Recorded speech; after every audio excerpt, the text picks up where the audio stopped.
Okay, we should be live. Ladies and gentlemen, welcome back to each and every one of you. And I am honored to present to you Mr. Mathew Cohen. Mr. Mathew Cohen, how are you? Oh, the pleasure's all mine, Stefan. I'm doing well. Thank you. I'm really glad we had the chance to talk today. And a lot going on. March and Yeah. March, DA continuing their shenanigans. The whole world's pretty much ignited with a lot of problems. But yeah, at least it makes for some good content. How are you? Oh, yeah. I mean, literally same. I think the one thing that's good about being a content creator in South Africa is you wake up every day and you sort of have to choose which stories you want to cover because there's always a story. The bad Sure. thing, if you're a citizen in this country, is that there's always a story. There's always something going on that makes you think, okay, what the hell's the point? Uh, but okay, before we get going, I just quickly want to introduce Mathew properly, and then I'm also going to ask you to introduce yourself. Mathew is the host and creator of PowerPod, which is a podcast in South Africa where he speaks to a lot of really cool and really interesting people. In fact, I'd go so far, Mathew, as saying that you speak to a lot of people that almost no one else speaks to. And when I look at a lot of your content, it's like you're speaking to people that have interesting stuff, but themselves don't always necessarily have like this huge public persona, right? Like they're not So necessarily content creators in their own right. yeah, so I'll say yes and no. I think one of the big issues is because a lot of the people who I deal with are international, they Hmm. often have followings like local followings. So, for example, in the UK, the Yeah. US, Israel, Hmm. even one or two out of Dubai, there was even a Lebanese lady I spoke to once. So basically, it's people who generally will have their own localized sort of following, sort of like how you and I do. But Yeah. because they're international or they have a foreign following, people over here don't know them. So I always think Yeah. it's a little bit fun to sort of introduce people to, yeah, to new markets.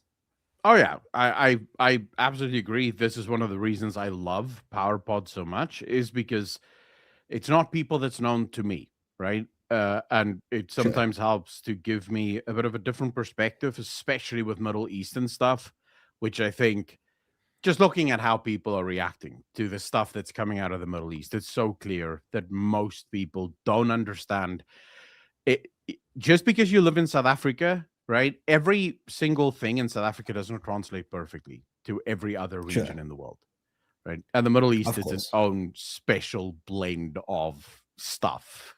So, but then if you can introduce yourself, right? Just tell the audience where you come from. What made you decide to focus on South African politics, South African problems? Just so that people have a bit of a background there. Sure. So I'm somebody who, yes, I'm South African born and bred, but of course, I'm somebody who, first of all, is in the field of journalism.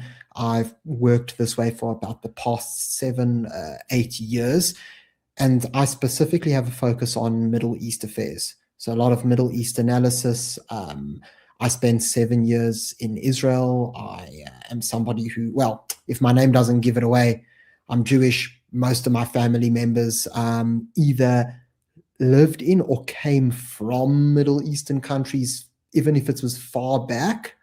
And so basically, I've always been somebody who's been very connected to the region, but of course has had an understanding that not only with my cultural group or whatever, that there's this massive effect that Middle East affairs has on us, but also Mhm. on the world at large. So as you rightfully mentioned, Stefan, we see, for example, how South Africa has decided to embroil itself in this whole conflict.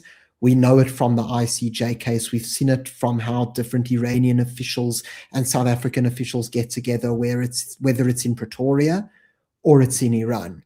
And we've seen this over the past few years, and it's only intensifying. And of course, this has drawn the ire of the United States, which is another important trade Mhm. partner.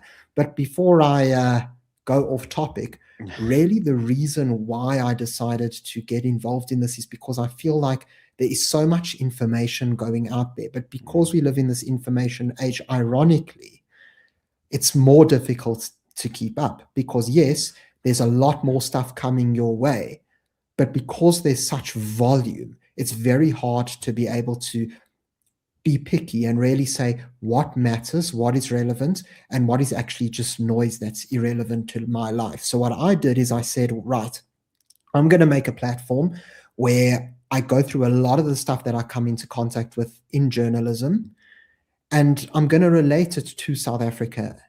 Now, I don't only cover Middle East related stuff, I also cover certain local politics as well. But my real focus, if I can put it broadly, is international relations.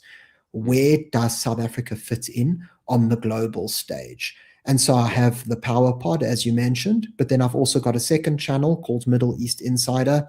And for anybody who's interested in that sort of stuff, but with no relation to South Africa, so just Middle East affairs, you can check out that channel as well. But yeah, as you rightfully put it, the Power Pod is South African focused. We go through a lot of domestic stuff. We have very interesting guests that we speak to.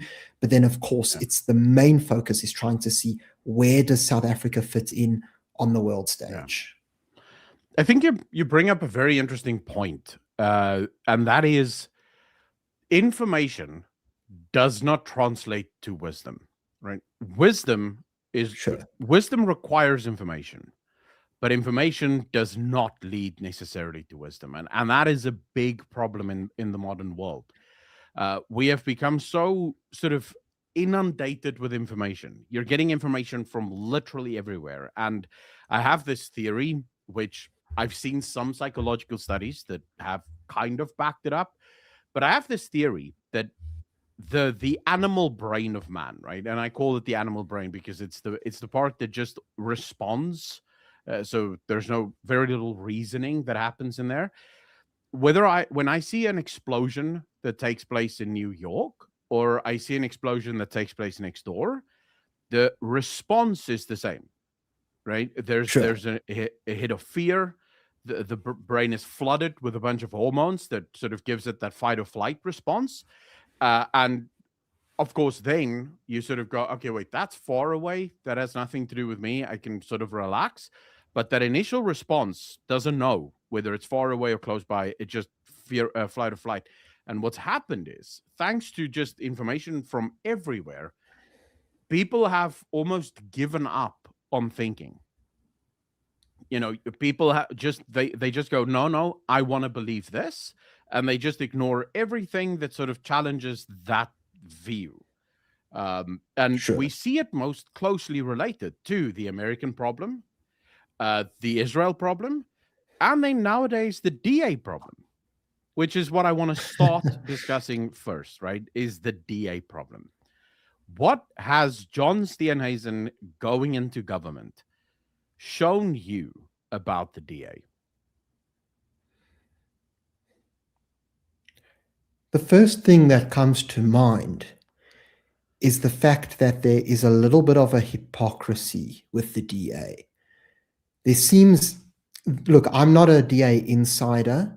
I'm just somebody observing from the outside. And if anybody here has been a DA member, I know Ronaldo Gous, who you and I both know, he was in the past. I'm sure they'll have their own perspective. But what I, as an outsider, see is a party that's divided. Yeah. Firstly, we have what I would call the inner circle. So the people that really seem to be close to the leadership and basically buddy-buddy. Now, that's not unique to the DA. That's something that you see in businesses, in other political parties. I wouldn't call that a uniquely DA problem. But you've then got, I'd say, the second layer, which is, well, the outsiders. Those are the people that, may have been involved in the party for many years, and many of them are stalwarts from 20 years ago.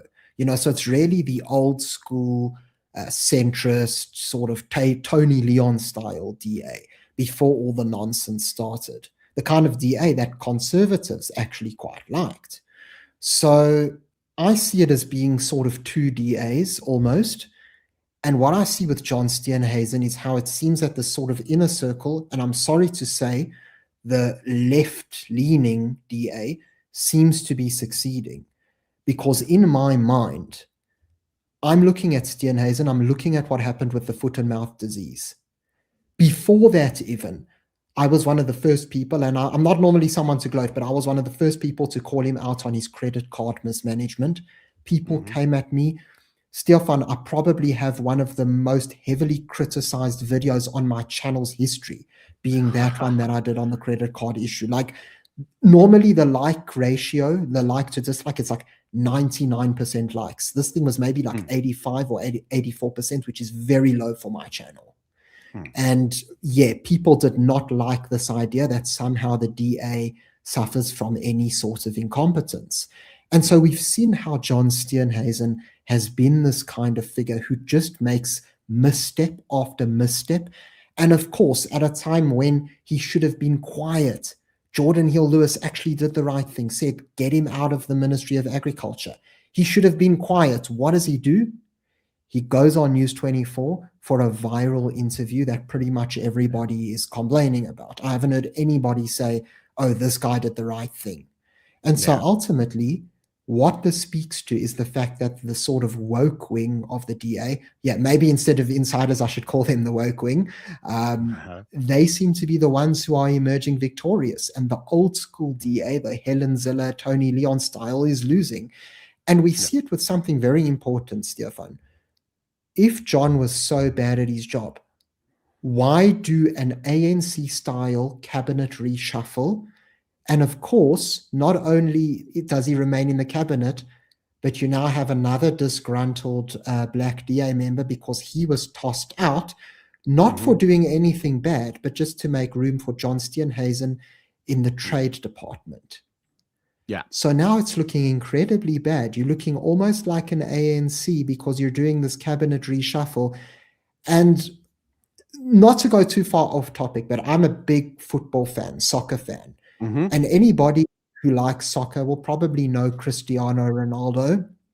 Yeah. And he was at Manchester United, phenomenal player, one of the greatest of all times. Anyway, he went on Piers Morgan and slammed Man United in a very critical interview. And after Mm, that interview, Man United got rid of him. Now, remember, this is one of the greatest players of all time. mm. Steenhuisen did the same thing on News 24, yet he gets rewarded with a cabinet reshuffle. What is that, Stefan? So I'll I'll I'll answer it in a bit of a roundabout way, right? So I do agree with you that the DA under Tony Leon, under Helen Zeller, was a bit more center left. Let's call them liberal, and I will start by saying that's the problem. You see, liberalism, as much as people like to harp on about liberal values, liberal democracies, liberalism as a concept exists on no foundation, right? So liberals will tell you, oh, they're for individual liberty, and it's like, well, actually, conservatism is the one that came up with individual liberty. But we know this because we can go back and look at how villages in England existed under the feudal system. The king did his thing and the nobles did their thing, but in the villages people were allowed to kind of do whatever they want to do, like no one interfered, and they were highly conservative groups. We see that in the early churches. Individual liberty, the ability to govern your own life, these are conservative values, they're not liberal values. So as much as the liberals like to claim enlightenment values, because of the enlightenment sort of movement that took place in France, almost all of the Enlightenment values are merely just a rebranding of Christian values without God, right? And the problem then becomes, now you have this set of values, but they're not based on anything, right? There's no actual foundation from which you can draw this, which means it becomes incredibly susceptible to creep, because you can't really point to something concrete and say, well, we can't do this because this is the value system that we have. Whether you believe in God or not, a conservative can say, look, guys, individual liberty matters because it is installed by God. It is a God given right. Now, whether you believe in God or not, the guy saying this believes in God and he believes God gave that right to an individual. I can't take that away. You look at the DA and you see this kind of creep take place. And then you look at John Steenhuisen, and I will remind everyone, go listen to the interviews of John Steenhuisen before he became the minister. John Steenhuisen was always talking about the free market. He was always talking about individual liberties. He was always talking about the overreach of the state of the ANC. What happens the minute that man becomes the minister? He becomes the very stuff that he criticized from the ANC, right? Insofar as the farmers of this country has to take him to court, to just let him stop making their lives better. And I do, if I can be a little bit, I think, courteous towards John Steenhuisen, I think that he was so desperate to prove that the DA can make people's lives better that he didn't even for a second realize that the very things that he's been criticizing is the stuff that he's now doing. Yeah, it's a very big problem. And I often wonder if it's not just a case of being in too deep, He wasn't fully prepared for this. He didn't know what he's getting into. We also need to remember that for the past 32 years, before the DA got into government, the past 30 years, the ANC had their hands on the levers of power. They understand not only how Parliament works and how the cabinet works, but even the civil service. So those employees that you have at Home Affairs and all the different departments, they are essentially ANC. And so when the DA went into this, they may or may not have realized that the entire system is against them. They're smaller than the ANC. They have the civil service who's not necessarily going to listen to them. And look, I don't want to completely criticize them because at the time, I think the right calculation was made because hindsight is 2020. And I understand we were all nervous about this whole doomsday coalition, which personally I don't believe really was a doomsday coalition, and I can go into that. But ultimately, because of all the fear that had been stoked, and we are just human beings after all, it made sense that the DA go into this. At least maybe they'll be able to get some ministries working a little bit better than they did in the past. And of course, they've got their little victories that they're able to point to. We know how strong the DA media machine is. Like, if there's one thing that works in that party, it's been their PR. Like, their public relations are really good. That's why out of all the parties, apart from like MK, they're the only party that's managed to go from being like a 1%er to a massive double-digit party and stay there. And that's thanks to their massively successful PR campaigning. But at the same time, yeah, go ahead. Sorry, I want to sort of focus on that for a second, right? So you say, Sure. Thanks to their sort of media machine, do you not think that it could also just be the case that a lot of South Africans have become so desperate to replace the ANC that they don't look at the principles of the party that they're voting for. They just need the ANC out. And their argument is sort of, well, anything is better than whatever the hell we have here. Sure. So I actually think that you and I are on the same page. We're just talking in different tunes. Here's why I say that. That ties into the media machine, right? So think about it this way. Just think of the kind of messaging they have.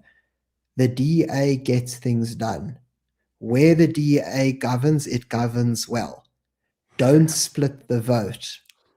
Don't waste your vote on small parties. All of that stuff goes to the same place. That take a look at Cape Town CBD and then compare it to Joburg CBD. No matter what you may think of our principles or manifesto, whatever, vote for service delivery. In fact, Helen Zille even said this at the last DA conference where Jordan Hill-Lewis was elected leader. She said in an interview that you shouldn't vote in this election based on ideology. She said, forget about ideology. This is about service delivery, and the DA is the party of service delivery. So there she was specifically saying, guys, whatever values or priorities you have, throw them out. Just vote DA because we fill potholes better than the ANC do, which is true. It is Yeah. true. But this is why I say, yes, I agree with you, but I actually think the two work together. It's the thing of, yes, people being desperate for that service delivery, so they're not thinking of their values, but the DA knowing exactly that this is the case and Yeah. knowing how to exploit that. So, in a very big way, the DA have done a remarkable job of managing to get that sort of effective campaigning out and getting Mhm. people behind them. The only problem now is I don't think that the current team is quite as good at it Yeah. as Helen Ziller and Tony Leon. Because look, I think, with all due respect to both of them, and I have my criticisms of both, the two of them do truly believe in what they're out to achieve. And people will say, "Oh, the DA is going further left." I still maintain the DA was broadly centrist under the two of them, Mhm. but, and again, I know there was a lot of liberal undertones, but I just think that the new leadership that the DA has, and again, it's that sort of inner circle, that sort of woke mob, they the Mhm. ones who are basically pushing the Helen Ziller, Tony Leon style camp Yeah. out. So I have an interesting thing that connects with that. So on trigonometry, actually, this wasn't trigonometry. This was on Anderson, not Anderson Cooper, Anderson, the Australian guy. He had two people on a podcast. The one works in the Evaluation Center of Australia. They go out to schools and they evaluate the quality of the teaching that the children get, right? So the education that the kids get. The other guy is a professor at the universities in Australia, and he also works with an organization that looks at the quality of the education that students get in Australia. And one of the interesting things that they made, and before people think, oh, but that's Australia, it's not it's worse in South Africa, actually. When you listen to those, it's the exact same thing that's happening. The education system that we have built is one that believes activism is the point of education. Just last night, Gina on X, I don't know if you follow Gina on X, but I Gina don't on think X so. Oh, shared yes, this. yes. Yeah, yeah, yeah. So she shared this petition for bishops. The school, I believe, is in KwaZulu Natal, but I could be mistaken. But bishops is having a phenomenal problem at the moment because the school board decided to put up a pride flag. Now, it has always been that the school would fly only three flags: the country's flag, the school's flag, and then the Union Jack. Right? That would be the three flags that the school flies, nothing else. In the petition, they're basically saying to the school, are we now going to start picking and choosing which causes we support? Are we going to support all causes? Are we going to support only some causes? Are we going to put up an Israel flag and a Palestinian flag, or just a Palestinian flag? What exactly are we going to be playing if we start playing this game of putting flags up on the school to try and, uh, appease one group? And the petition, the guys who wrote the petition, this is they're sort of the alumni of the school. They actually make a super good point. The second you start to stand for these sort of things, right, these movements, you're never going to get 100% of people to agree with you, right? Whether if you put the pride flag up, half of the school is going to be unhappy that the flag is up, the other half is going to love it, right? So you're splitting your school apart. But that is indicative of every school in South Africa. I have family members who are teachers who tell me straight up, what they're teaching, what they're forced to teach children in school, has nothing to do with education. It has nothing to do with mathematics or language. In every single subject now, if you send your children to a public school in South Africa, they're basically being taught how to be good little communist activists. That's what they're being taught. And now here's the big problem, because what you just described with the DA, we witness in the ANC as well. The last intellectual heavyweight of the ANC was Joe Slovo. From there, there's been sort of this generation after generation of, you know, uh, levels of stupidity exponentially increasing in every single leadership tier of the ANC. And I think that's exactly what's happened to the DA. These younger guys that's coming in, they don't know how to think, right? And that's actually what that the woman on that podcast revealed. Young people have lost the ability to think critically. They don't know how to look at a piece of information and think from first principles, does this even make sense? They just grab whatever is the bias because that's what they've been taught and they run with it. And I think that's what you're witnessing in the DA. You're witnessing the decline of cognitive ability. They don't know how to think. And so John Steenhuisen, I genuinely believe this, and you can tell me what you think.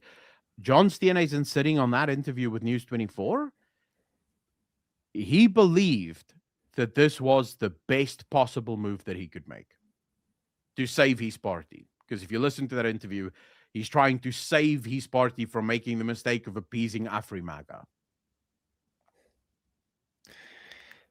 And I think he's trying to save himself. Because he's saying, well, my political career has just been going down and down and down. And so now I need to make a move that's going to get the headlines, that maybe people are going to praise me. Maybe I can show the DA, hey, hold on, do you see all these other news supporters I'm getting thanks to that News 24 piece? You guys owe me, so if you want to kick me out, not so fast. I'm still an asset. But of course, that's not the way that it seems to have gone, at least at this moment in time. But I think that this sort of lack of critical thinking is indeed a very big problem. And I think we can see it with their impulsive behavior. Now, I don't want to go too deep into Jordan Hill Lewis because I understand you want to speak about John. But we can talk about Jordan as well. Okay, by all means, perfect. Speak as much as you want. Yeah, because I just want to mention him before I mention the issue with John, simply because it'll make more sense. But if you take a look at Jordan and the way that he is addressing the public, I mean, John, people can talk about his decline into chaos. Jordan's been the leader only for a few weeks, and already everybody, not everybody, but a lot of people are complaining about him. He made the silly remarks about Trump, saying he's reprehensible and MAGA is reprehensible. And of course, if you're going to be the president of this country at some point, which he probably, of course, hopes to do, he'll have to work with America. And there is a good chance that a MAGA candidate will be the next president after Trump. It's 50-50. So why are you alienating the DA or South Africa from half of America? It makes no sense to me. Then by claiming that that Israel and the US are fighting like this meaningless war against Iran, no good can come from it. And on my channel, for those who are interested, I've done extensive analysis on the Iran situation and how Iran actually does pose a threat not only to different Western countries, but to South Africa as well, and even the East. I've spoken about this, and ultimately, I'll ring fence this, but what I will say is Jordan Hill Lewis does not have that understanding. And then he starts speaking about how the war is going to completely throw the markets off, and it's just going to lead to an economic crisis. Again, never happened. And then, of course, there were a few days ago where I was actually watching your stream, Stefan, and he's warning South Africans not to get violent on the 30th of June, March. And as you and I both detected, yeah, he may have been saying the right stuff, but he did it in a very condescending way, where he essentially accused South Africans of violence and chaos, those are his words verbatim, before anything had even happened.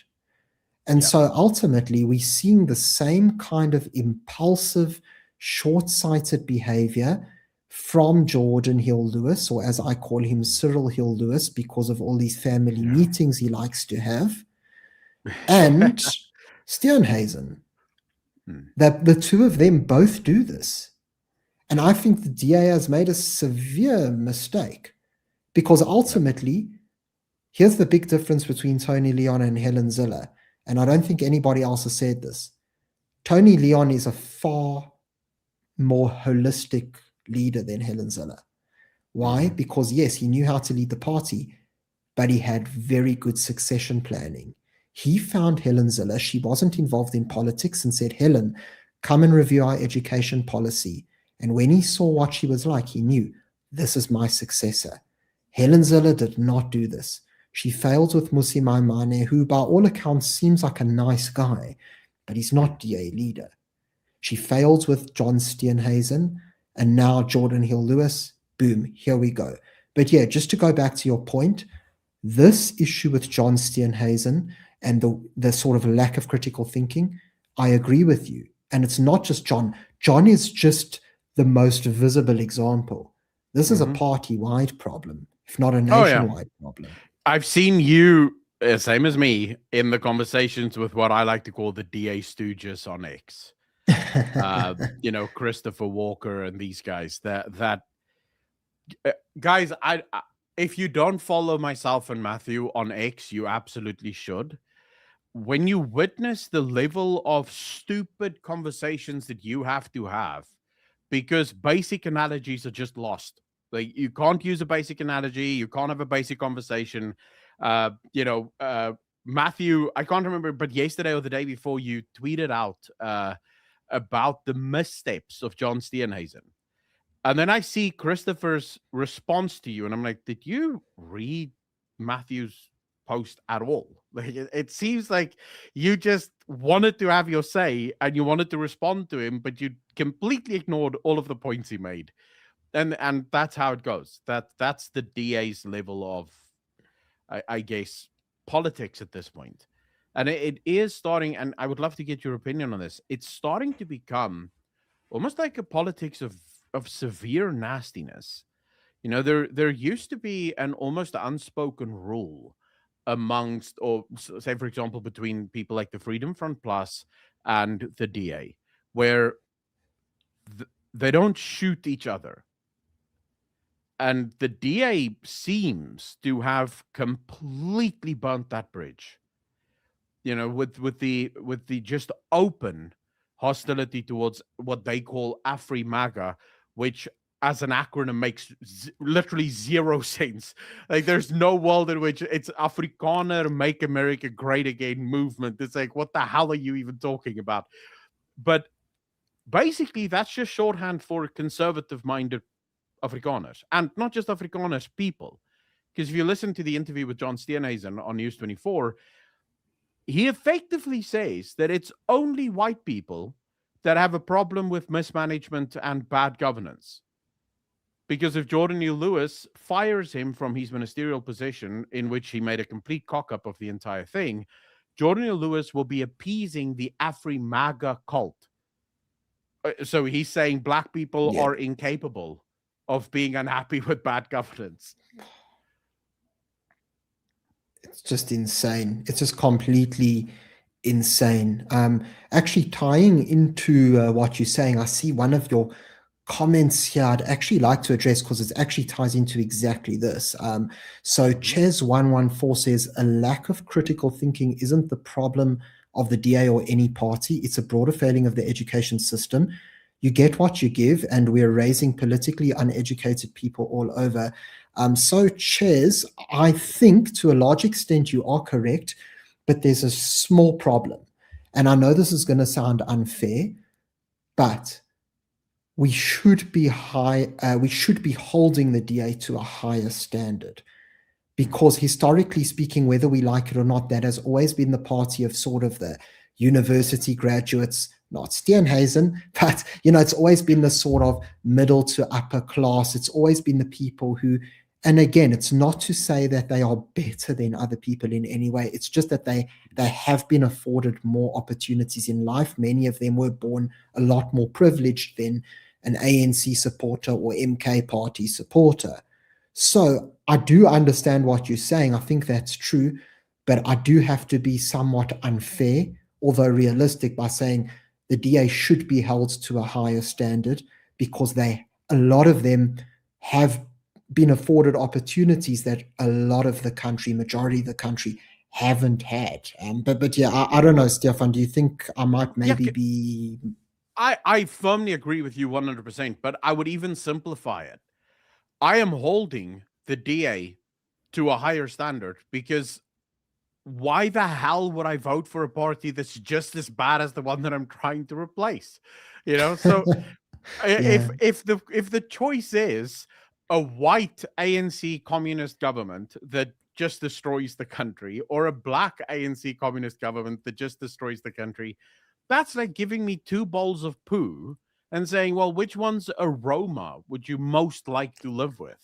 And, well, I would prefer not to have poo in my house at all, if I could help it. So from my Yeah, of course. perspective, and I'll say this and you can tell me if you agree, I would rather have the ANC govern than the DA in its current iteration. And here's why. Communists are evil and bad no matter what you do. But the ANC has proven themselves to be highly incompetent, which means that a lot of the designs that the ANC desperately would like to enact. You look at, for example, at Europe and the incredible speech controls that they have in Europe now. You look at the UK, and people are literally going to jail for quietly praying outside of abortion clinics. Right? That's the level of the competence of these people's sort of tyranny that they're enacting. The ANC is too stupid to do any of that correctly. They want to, and you can see they're sort of fumbling their way through this, authoritarian tyranny that they want to enact, but they can't do it. The DA can do it. They are for all of their failings, they are incredibly competent. Would you agree? So I think when it comes to the ANC, listen, this is just my personal opinion. No evidence behind it, but I think that I don't know if they're necessarily stupid. Some are, but I think some of them just don't care. Like they make like they're these big ideologues, but they're there to loot. They're there for the perks. They want to take, first class flights to, all different places in the world and have nice holidays. And we saw it with Zuma. You can see it in right? McKenzie, just by the way. Gayton McKenzie, he's living the life now that he's a minister. He's effectively doing what the ANC is doing. Yeah. And then, of course, there are certain DA people that people have been calling out. And yeah, listen, once you're there and those blue lights start flashing, hey. Yeah, but nice. I don't know. You see, the problem is we've never seen a majority DA government nationally. We've only ever seen them at the Western Cape level and Cape Town level. So I'm assuming what would probably happen, this is just my assumption, just based on what we've seen there and their sister parties abroad, is it would basically be like having Keir Starmer's Labour government in the UK. Yeah. Or the government of Australia under Albanese at the moment. Like those are the kind of governments that I assume the DA would probably be at the national level, which is a problem, and it brings its own new problems because, for example, and I've spoken about this a lot, the rise in radical Islam. I mean, the fact that you've got March and March calling out the Islamists is massive, and I don't think people realize how big that is, because ultimately, especially the Zulu nation, because we know that it's very Zulu-centric, they're a proud people. They understand, listen, this is Africa, you fit in or you're out of here. And they're picking up on the trends far sooner than a lot of the Western Europeans did. And so I'm going to say something that might get me completely cancelled or shunned or whatever, but I have to say it, which is that I think a lot of the Zulu nation, and I'm including the MK party in this, by the way, not Zuma himself, but I'll say the supporters, those kinds of people, they might actually be a bigger asset to South Africa than we realize. I agree. I know people are going to lose it, but the nationalism they exhibit and their ability to detect this problem, especially with illegal immigration and with these different kinds of shady people coming over, it's happening at the right time. And so I actually am feeling optimistic, and I think South Africa can stop this. I fundamentally agree with you.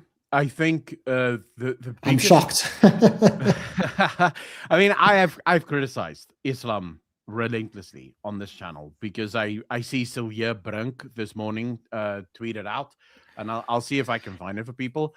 But he tweeted out about how how Muslims have been such a big part of this country for such a very long time, and we should all, I guess, rejoice in. I don't even Yusuf know. Let me Qasim show you becoming the this. new, yeah. Yeah, I also retweeted it. I was like, dude, you don't know history. Like, Yeah, because so for those of you that don't know, Muslims make up like 1.5 to 2% of the entire population of South Africa, and the DA has a bunch of Muslim councillors that's just being pushed into these government positions, and they actually bragged about how Christopher did this, where he said, "Here's two men, a Jew and a Muslim, both moving into deputy ministerial positions because the DA is the party for all." And I was like, yeah, that no, like that would be like saying, yeah, I am a policeman and also a pedophile because I'm a policeman for all. It's like, yeah, well, actually, no, and by this I don't mean to call anyone pedophiles or not pedophiles. I'm just making the point. The two are yeah, antithetical to one another, right? Like you can't be yeah. someone that upholds the law, but then also break the law in your own right. There has to be an idea of, and this is why I told you the problem that I have with the DA right now is there seems to be a severe lack in principles. Like they don't have fundamental And just principles. mixed Their messaging, principles hey? appear to be, we want to win. Yeah. Well, actually, let me refine that. The mixed messaging comes from exactly what you're saying. It's sort of these loose, shaky principles, with a party for all South Africans or the capable state. I can't stand it when they say that, the capable Yeah. state. But what does They're that not actually lying. look like? They're not lying. Okay, I'm gonna annoy all of my viewers now, right? And maybe you too, because I've been harping on this for like weeks now. But have you read Conflict of Visions by Thomas Sowell? I've heard of it. I don't think, no, I haven't read it. If I can, like, if there's one book I want every single person in this world to read, it is Conflict of Visions by Thomas Sowell. And I'll do it as short as possible. Thomas Sowell effectively argues that all people in the world have one of these two visions that governs their lives: the constrained and the unconstrained vision. The constrained vision says that humans' flaws, the flaws like corruption, greed, all the rest of it, these are innate, they're inherent. You can't remove them. All systems and institutions is a trade-off because of these inherent flaws. So you can't build a perfect system because you're dealing with imperfect people. You can only build a system that has as a trade-off the maximum amount of good that it can deliver to the maximum amount of people, knowing full well that something like the free market is going to create super rich people and super poor people, but it's better than any alternative, right? So the trade off is there, but it is what it is. Then you have the unconstrained vision. The unconstrained vision says that all of these flaws that you observe in humanity, they can be fixed. You Sure. just need a capable state. The So state it's can solve the basically problem. so it's basically the rational versus the irrational. Yeah, that's literally it. And I believe that's exactly what John Steenhuisen showcased when he became minister. The idea that government, the capable state, will solve your problems, right? This is why those visions Sure. are so helpful, because it allows you to think principally from first principles about the things that people do. Take, for example, Jordan Neal Lewis, a man who, by his own admission, believes in the free market and believe in the freedom of people. Then you look at the budget that the city of Cape Town has just passed. It is an abhorrent socialist budget. I mean, the amount of money that they're going to be funneling and siphoning off of the middle class in South Africa to give to the more than 60% dirt poor South Africans that live here. It's you just look at that and you go, wait, why? Why are we doing this? I mean, the city of Cape Town is already struggling with the infrastructure of the people that is here. Why would you make it Lost more its clean attractive? audits. Well, yeah, it just lost its clean audit as well. But here's the thinking: why would you want to make it more attractive for poor people to move to Cape Town? We already don't have jobs in Cape Town. Like, do you know how many people I know who moved to Cape Town and then left, went back to Pretoria because they couldn't find a job here? And these are qualified people. I We're can not talking believe about it. unqualified people, right? Cape Town doesn't have jobs. Why are we taking care of the poor? Should be going to other provinces where there's actual jobs. We should not be trying to bring the poor to Cape Town. Uh, but John Neil Lewis and the DA is working tirelessly at the expense of themselves. I saw an article today actually make that exact argument. Uh, a city that loses the very workers that keep the city going, because people are being priced out, um, is a city that can't exist. Sure. What do you make of it? I think it comes down to, well, it's that whole argument of we're the party for everybody. And so what do we have to do? We have to convince everybody else that we're the guys to vote for. And so I'm not sure if they had this vision that somehow all of these people are just going to, start voting for them if they help them, but that hasn't actually happened. And to me, it's a very big miscalculation because, I was actually thinking about it the other day. The DA were in a fantastic position and they're squandering it away.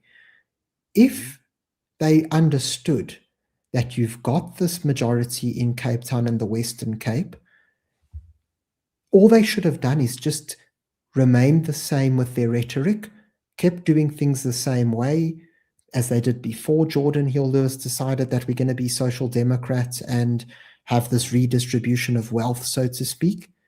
Because ultimately, whether you like it or not, you're never going to get 100% of the vote or even like 90% or something crazy like that, because people's thought is, there's a lot of diversity of thought and you're not going to suppress that.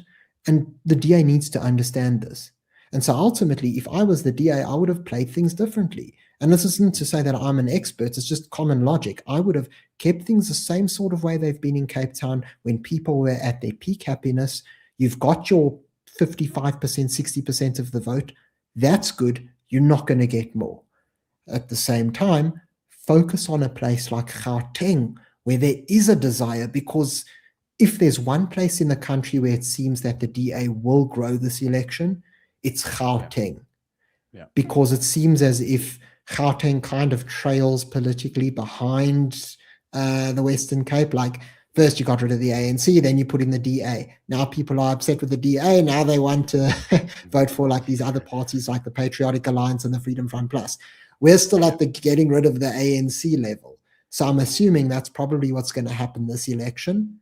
But then you've got to see what's going to happen after that. And so it's just weird to me how the DA have decided to take this route of alienating voters. It doesn't make much sense to me. And I think they've shot themselves in the foot because, yeah, you're going to get new voters and you're going to lose your old voters.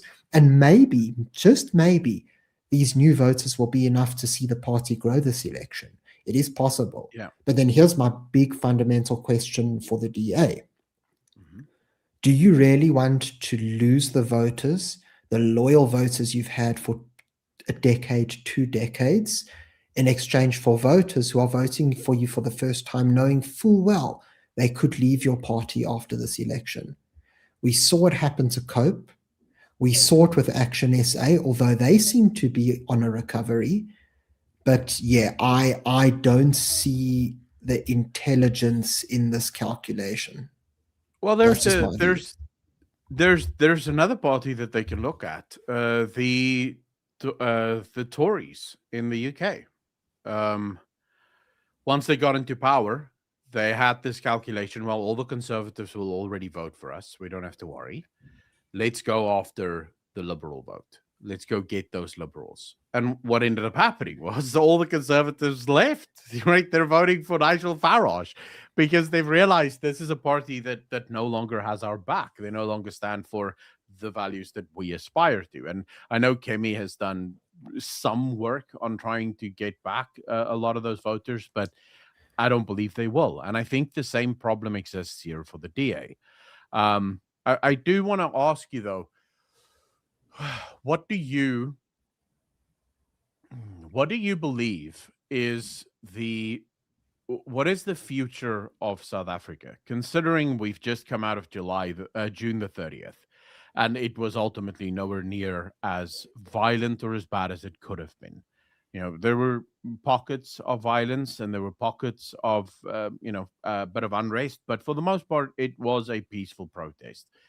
Do you see the government actually waking up and changing? Or does it give you a different sense? Where are we headed? Do I think the government is going to change its way? No. But I think it's given me a lot of hope for South Africa, because I think that people are figuring out the blueprint on how to get things done. Blueprint is actually a word that I heard you use, so I've got to give you credit there. But ultimately, what we have seen with March and March is something similar that we've seen with Sarkaliga, Sai, AfriForum, and others, which is that when civil society mobilizes in an organized way, things can happen.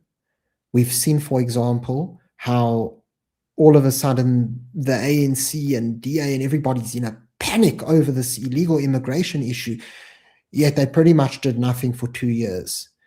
Yes, I understand that Leon Schreiber says, oh, we've upped our deportations. But even if you're deporting 1 million people, even if you're deporting 2 million people, that doesn't solve the problem, because more will just continue to flood across the border. But how if it many have they doesn't get deported? fixed. They're talking about thousands. I think I 9,000 think they was the said last number about I saw. 60,000 or something, but then 60,000 compared to potentially millions of illegals. And yeah, it's wonderful you've got 60,000 or so that you've deported, yet the Department of Correctional Services said that there's around 27,000 foreign nationals in South African prisons. Yeah. So all of a sudden, that figure, it doesn't look great. It's an improvement, I'll give them that, but it doesn't solve the problem. That's the whole thing. Well, It's like if you're sick, and rather than giving you the medicine, I'll just say, take this painkiller, you'll feel better. Oh, I do feel better. But the infection is still there. It's like yeah. that. You're doing all it's the eye wash. Look, we're deporting all these people, but you're not fixing the problem at its core. Yeah, I think the other problem I have is, okay, so you've deported, it's 60,000 since he came into office, but the lead up to the to the deadline, I think they deported 9,000 people in the month leading up to the deadline. My first question would be, you've known for how many months now that the deadline is coming, and you really only saw them jump into action 2 weeks before, trying to showcase all of this look at us nonsense. But then the border is still open. Right? Like this is the equivalent of trying to empty the boat with a sieve. Yes, Sure. okay, you're getting some of the drops out, but there's still holes in the boat. Like Yeah, fix you're the not. holes. Yeah, you have to fix the holes first. Like, first fix the border, ensure that not a single person gets into this country without the official papers and the correct papers. Now you can start deporting people, right? And Sure. I think the anger that the 30th of June showed me, what I saw from the people, not in terms of the violence, the fact that people reach this point, and the media will like to tell you two things to all of the viewers. The media will like to tell you that the marches, most South Africans did not join in on the marches, but also that the marches were incredibly violent and looting and all the rest of it. Both of those are not true, and both of those, like, they're mutually exclusive. Either they Contradictions. were, yeah, there were millions of people marching in South Africa. Some places were more quiet than others. Cape Town, for example, was actually very quiet, but Joburg was there was a big march, and KwaZulu-Natal was a big march as well, and they were Huge. mostly peaceful. The fact that we're here already tells me that this anger is not just going to go lie down.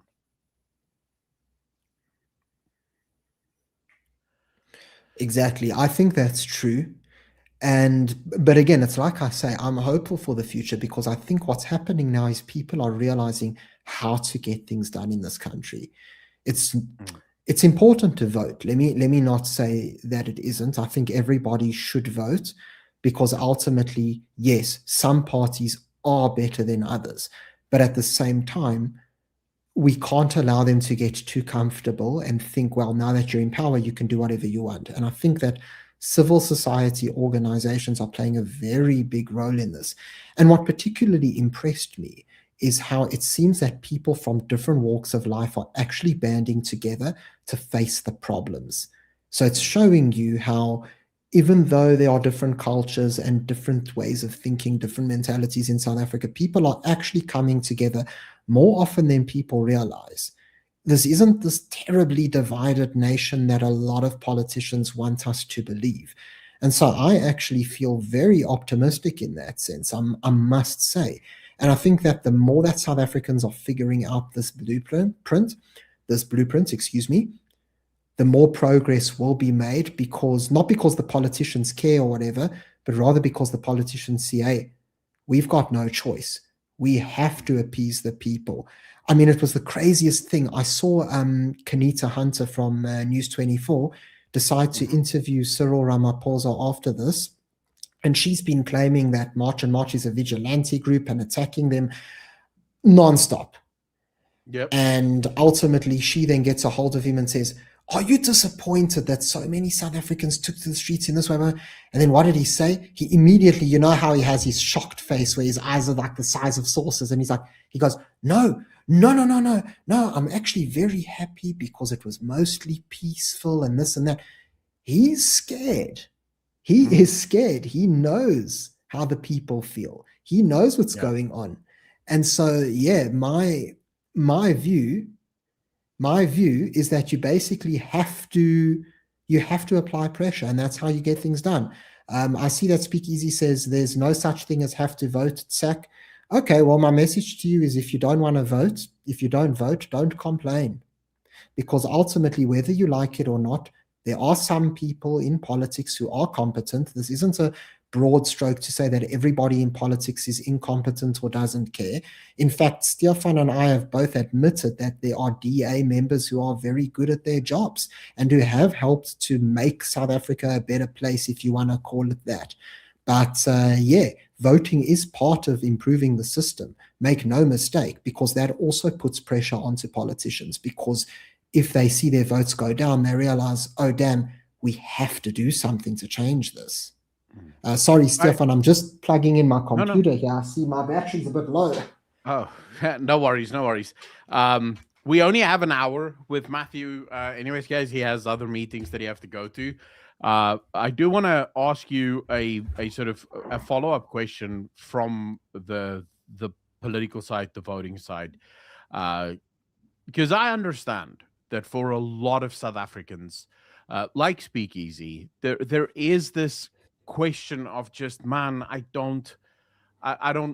What's the point, right? Like, there's so few of us in this country, and then I keep seeing these polls that show that the vast majority of South Africans are conservative, insofar as most South Africans are center right, which tells me that there is work that needs to be done in showing ordinary South Africans what principled voting looks like, right?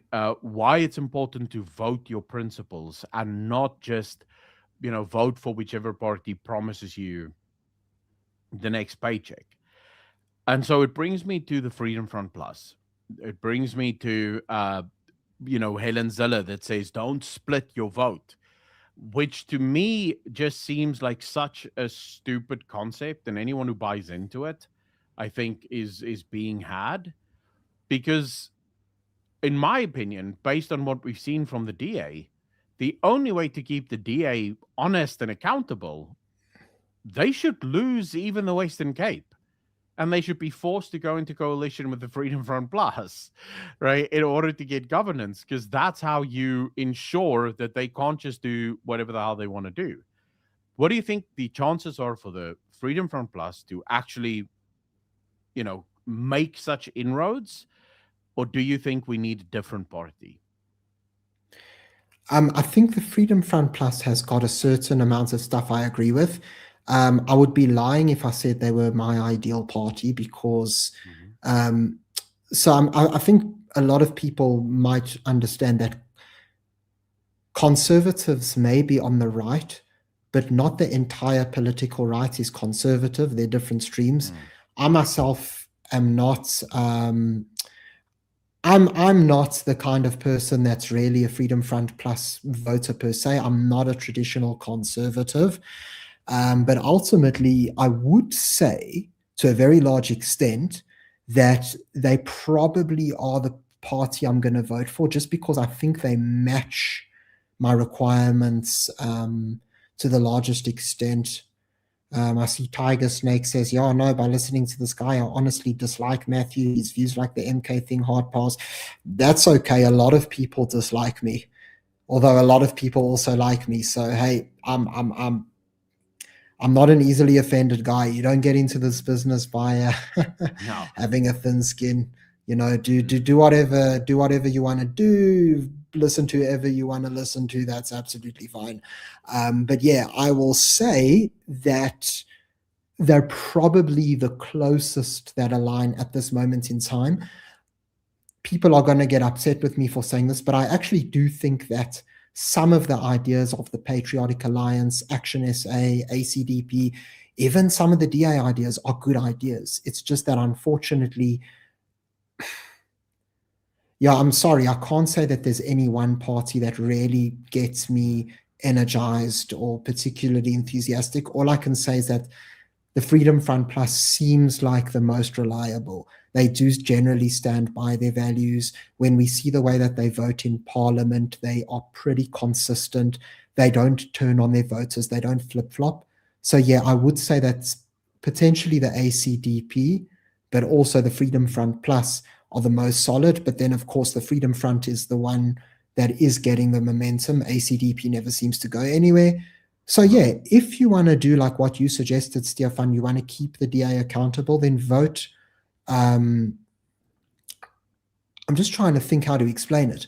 Vote for the Freedom Front Plus because at least you know that they will most likely be in a coalition. And Mhm. if the DA have over 50% of the vote, they can do whatever they want. But if, let's say, they get 48 or 49% and the Freedom Front have a little bit of the vote, at least you know you've got a watchdog that's in there Yeah. in order to limit any potential overreach. Yeah, for me, and I know you have to go soon, so Matthew, just let me know if it's like you have to go. I've I'll still got I'd say about 10 minutes, so you don't have to rush. Okay. Don't worry. Okay. Okay, that's cool. I will say I firmly agree with you. I would like the numbers to be slightly different though. I want the DA to get 45, 44%, just so that you keep them away from going to all of these silly, sub 1% parties and getting their 50% that way. They have to sort of, That the makes Freedom sense. Front needs to grow to about 6, 7% of the vote. The DA falls to about 45, 44% of the vote, which means that they can only go ANC, EFF, MK, or Freedom Front Plus. And that then gives the Freedom Front Plus this ability to say, okay, first, we can't take our voters for granted, right? Because we're not the largest party here. But the DA can also not take the Freedom Front Plus for granted.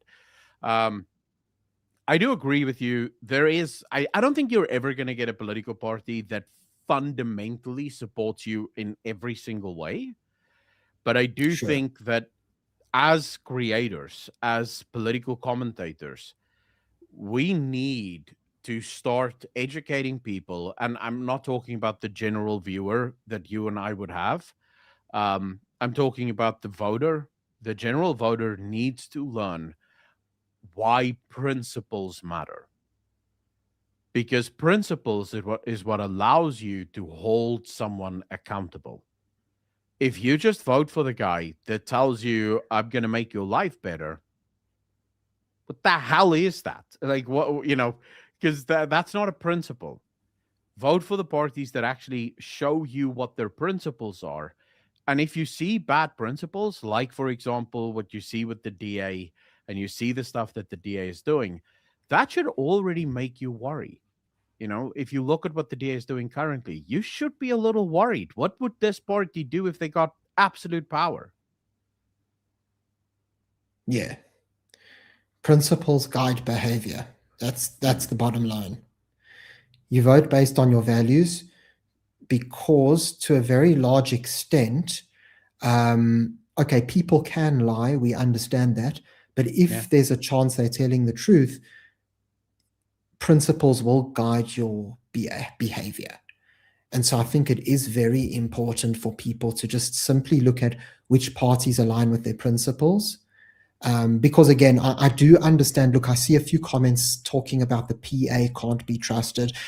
Listen, folks, I'm not saying at all go vote for the PA. I'm just saying that some of their ideas are the right ideas if you read their manifesto. So again, it's just the words written on the paper. And I do like the fact, I'll be honest, I like the fact that Gayton McKenzie stands up for the US, for Israel, says there's no genocide, stood by the war in Iran and said, listen, guys, Iran is a problem, because the DA never did any of those things, right? Like, I do want to give credit where it's due. So yeah, I'm not at all saying trust the PA or that they're actually these closeted good guys who are just going to make the place better. That's not what I'm saying. I'm just simply was saying give credit where it's due. And I do think that their manifesto has a lot of advantages, a lot of good points. But yeah, vote for whoever you think is representative of your values. I actually, believe it or not, on my channel have a lot of Action SA voters.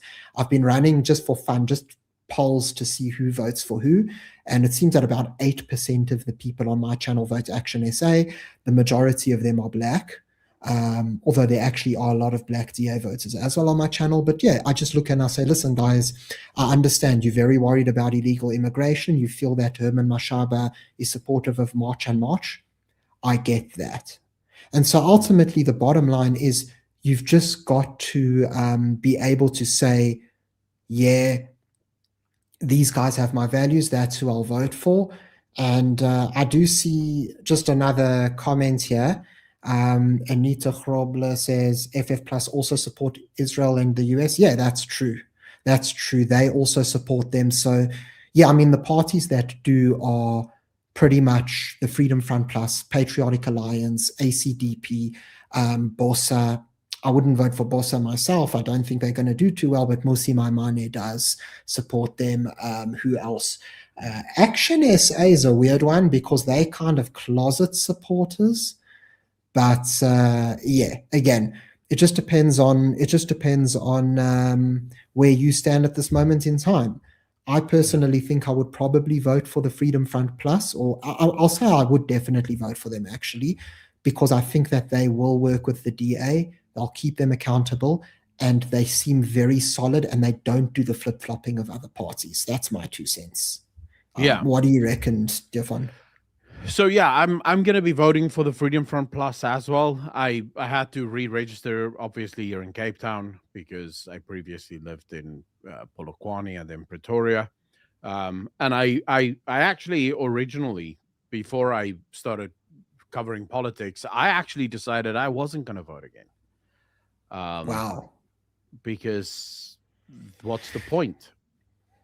And came to faith, started covering politics, and I very quickly realized, okay, wait, I have to have skin in the game. If I'm gonna hopefully help fix this country, I have to have skin in the game. And so I will be voting for the Freedom Front Plus. I'm right there with you. I don't believe that any party is the perfect party for me. And I actually will at some point have a conversation with Ronaldo Gous as well. Because like you and I with lobbying groups, me and him have a sort of discussion about, we didn't even get to the lobbying groups, but we have a bit of a discussion going on, because I do think that as much as I love some of the things the Freedom Front Plus stands for, there's severe problems that I think is just historical roadblocks that the Freedom Front Plus is not going to be able to get over. I'm not a fan, and this is going to be taken by a lot of people completely out of context, and I understand that, but try and listen to the fullness of the argument, guys. I'm not a fan of political parties standing for specific cultural groups. I believe that's why you have things like AfriForum and Solidarity, that they exist to look after the interest of the Afrikaner people. And you need a Zulu forum and a Xhosa forum to look after the interests and the culture of the Zulus and the Xhosas. Political parties should stand on political principle. In other words, we are not a party for Afrikaners or a party for Afrikaans people. We are a party that believes in Christian conservative values. We are a free market party. These are the principles. Whatever your race is, we couldn't care less. If you adhere to these principles, let's go. If you do not, we have nothing to talk about further. These are our principles, and these are the only things we stand for. Now, I know the Freedom Front Plus has been trying to sort of send that message, but once you, because it's like voting for, if you're going to be voting for a party that tells you we're going to bring Christian values back into society, it's like, well, actually the government should not be enforcing Christian values upon society. The government should use Judeo-Christian values as a guidance to upholding law and order. But at no point do you want the government to start becoming the religious authority of your nation, right? Because that's a recipe for disaster. We've seen that through our history. You want that kind of separation, and I think that separation should exist between politics and culture as well. And the government, the political party, should only vow to strengthen religious institutions. So, for example, give churches greater authority to be churches and to carry out the Great Commission, and then also empower cultural groups like AfriForum, like Solidarity, like Zulu Forum, or whatever. Empower those groups to be able to look after the rights of their congregants and their communities. That's what I believe. That makes sense. I agree as well. And that's why, for example, I know they've fallen off the bandwagon, but I was so excited when Action SA first came on in 2021, because I really thought that was going to be the party that breaks the cycle. But who knows? There might be further things. I know that Prince Mashele has his group that might do something. And I think, you know what? These elections, they're going to be very exciting. I think we might see quite a lot of shocks that we didn't expect. And it will be interesting to see who crops up in the future. I think one thing that really is helping in South Africa is that people are no longer buying a lot of the old tropes. You've got great diversity of thought. People are actually supporting a lot of these smaller parties, which I know people say, it's silly because you're splitting the vote, but it's actually a good thing, because you know what? We need to mature as a democracy and become a little bit more like the multi-party systems that you get overseas, where the biggest party might only get 10 or 15% of the vote. And they're forced to work with other parties, because those are the systems that a lot of top countries in the world have, because, again, diversity of thought. So, yeah, I'm actually quite excited, and I think we've got a very exciting political future ahead. Yeah, I agree. Mathew, thank you so much for coming and talking to all of us. I really appreciate you. I wish we could have done it for longer. But yeah, ladies and gentlemen, please go follow Mathew over on the Power Pod with Mathew Cohen. I will probably also do a collab with you after this, just to add you to this live stream. I think much you can appreciated. do it post-fact, right? Yeah. So I have no idea. No, I'll figure it out as soon as the stream is done. But I really appreciate you coming Thanks. out. Mathew, no, I appreciate it as well. Thanks, you as well, and it was great chatting to you as always. Thank you very much. All right. Okay. Uh, Ladies and gentlemen, it's just you and I now. It's just us. I want to again give a massive thank you to Mathew for coming out, for hanging out. I hope you guys enjoyed it. Um, I quickly want to get to. Um, okay, so Chase, just on that. Okay. Um, First, you're making a claim with no backing. Morality being an evolutionary process. Yeah, there's no actual evidence of that. That's literally just the claim that is made by people who don't want to believe that morality comes from anything else. If what you mean to say is that morality is ever evolving, we have a much bigger problem, because this means you have no foundational belief for your moral system. In which case, my immediate question to you would be, what do we do in a society where like, why is murder wrong? If there is no foundation for your morality, in other words, morality is just ever changing, does that by definition mean that what is good and moral is determined by the majority? So if the majority believes something is good and moral, then it is good and moral. What do you then do in a society where the majority believes that it is good and moral to eat someone? Is that then good and moral? What do you do with something like the Middle East? In the Middle East, they believe that it is good and moral to strap a bomb to your chest and run into a building and blow yourself up in the service of Allah. Is that good and moral? Do you have any foundational principle in which you can actually refute their process of thinking? Because they do actually fundamentally believe that that is a good and moral thing. Because if you are an unbeliever, according to Islam, it is better that you die rather than live in unbelief, because you are angering Allah, and the longer you live in anger of Allah, the more severe your punishment will be. So really, from their perspective, they're enacting a kindness upon you, right? And as a result of that, how would you criticize that society? Or if they throw gay people off of the top of roofs of houses, how would you argue from that, right? Why is it wrong for them to do so? In their society, the majority of their people believe that homosexuality is such a severe crime and sin that killing a homosexual is a mercy to the homosexual. How would you argue about that? No, morality is not absolute. It has always been subjective based on culture and religion. My foundational belief is human well being, which is objective. So I base my morality on that. Okay, so your foundation is the objective standard of human well being. Based on what? Based on what? So, what do you do, for example, about war? If your objective standard is the well-being of humans, which humans where, Chase? Say, for example, we have a group, the people in Zimbabwe wants to conquer South Africa. Are we allowed to go to war with them and kill them? Um, what about a criminal? What about a murderer? Can we kill that murderer? It won't be great for their well-being. Is there a trade-off?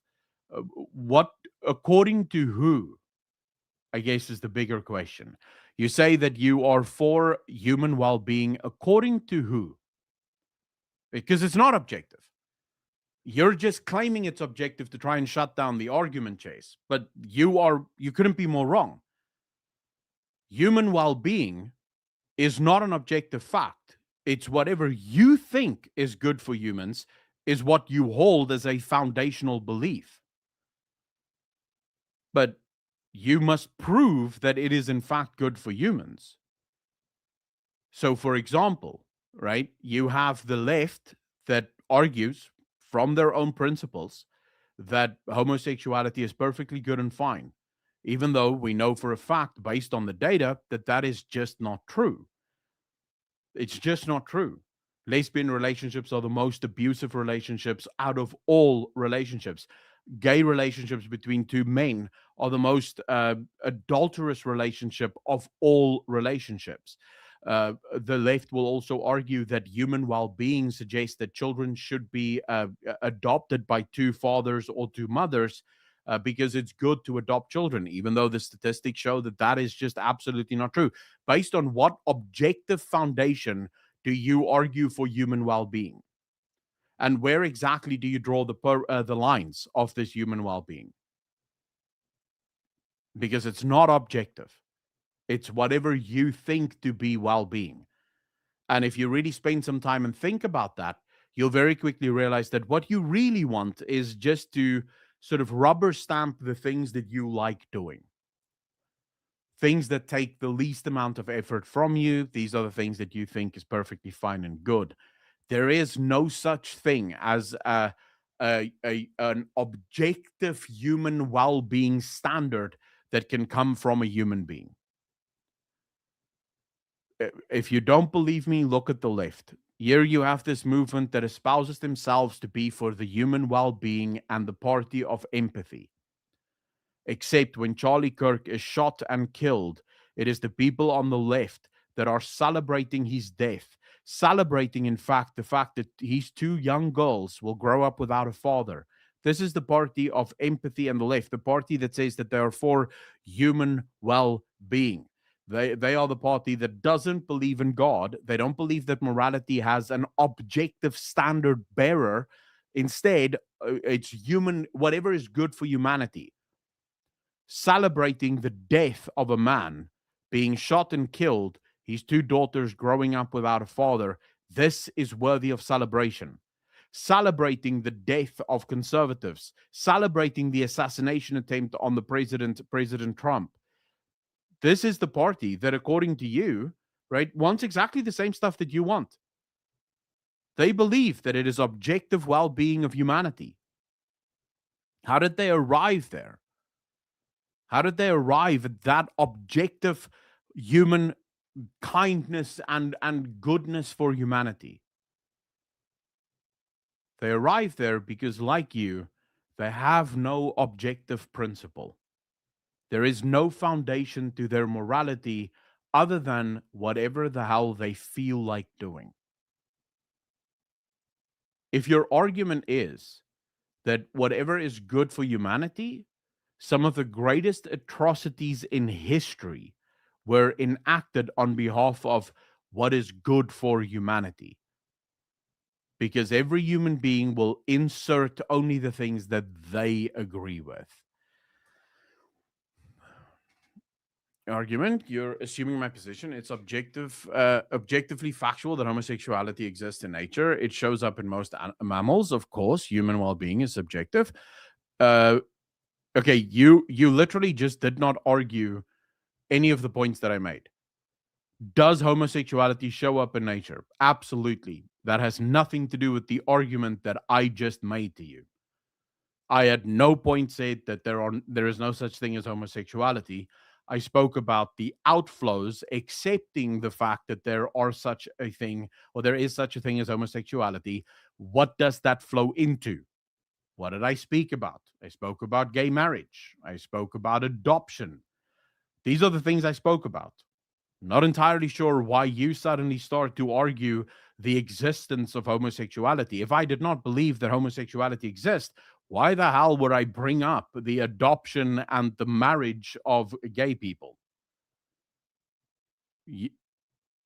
Like I'm not entirely sure why you think that's a good strategy, but nevertheless,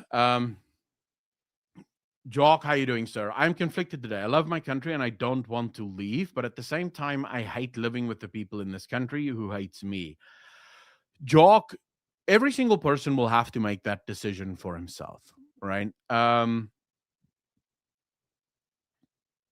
personally will stay because I believe it's important to fight for what I believe in and to fight for what I love. But I also understand that there might be people who don't agree with that, right? There are people who believe that they don't want to fight.